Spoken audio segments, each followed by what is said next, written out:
More power, more torque, better towing capacity and more room in the boot. Better off-road geometry, better fuel economy and longer cruising range.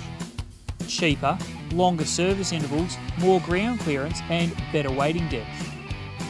Righto, there's only one way to settle this. Yeah, righto mate, well let's get to it.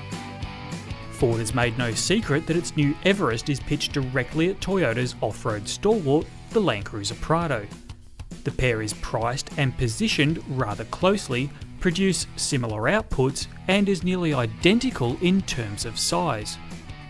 They both feature a body-on-frame chassis setup and inside feature 7-seat flexibility and comparable levels of equipment and technology. So you might just say flip a coin and be done with it, but as is the case with any comparison, there's more to this one than meets the eye.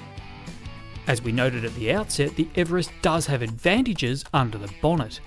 A bigger engine gives the Ranger-based SUV better performance and greater towing ability. It's also higher off the ground, giving it more clearance over the rough stuff, and has a 100mm advantage when fording water. But the figures don't tell the entire story. The Prado has a better approach and ramp over angle. It's a proven off-road performer, and the new engine means economy is 6% better than the Ford. It also boasts a theoretical range double that of the Everest, which is a bonus for adventure touring. Well, the Everest is certainly more SUV-like to drive on-road. There's less pitching, less body roll, and the steering's really light when you compare it to the Prado. Trouble is that on these 20-inch wheels and low-profile tyres, as soon as you turn off the black stuff, it's a little bit rough and ready. In spite of the manufacturer's claims, the Everest actually proved more fuel efficient in the real world. The 5-cylinder diesel proved strong and smooth, cooperating well with the 6-speed auto on and off-road. Of course, there's good reason why the Prado is one of Australia's top-selling SUVs. The ride is reasonably smooth and forgiving over all types of surfaces, including bitumen and the off-road tracks that we've taken it over this trip.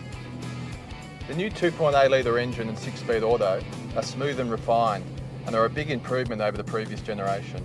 The only letdown is around tight and twisty corners, where the big Prado really struggles to hide its weight. In the end, there was little to separate this pair. Where one shone off-road, the other was better off. And if you planned on spending most of your time on the bitumen, towing or hauling the family around, we reckon the Everest is the way to go. It's also a better choice if you want the latest design and safety technology. The Toyota was a better vehicle on dirt roads and proved more comfortable tackling rough fire trails and off-road obstacles. It's a better off-road tourer, but one that asks a lot from its buyer's hip pocket.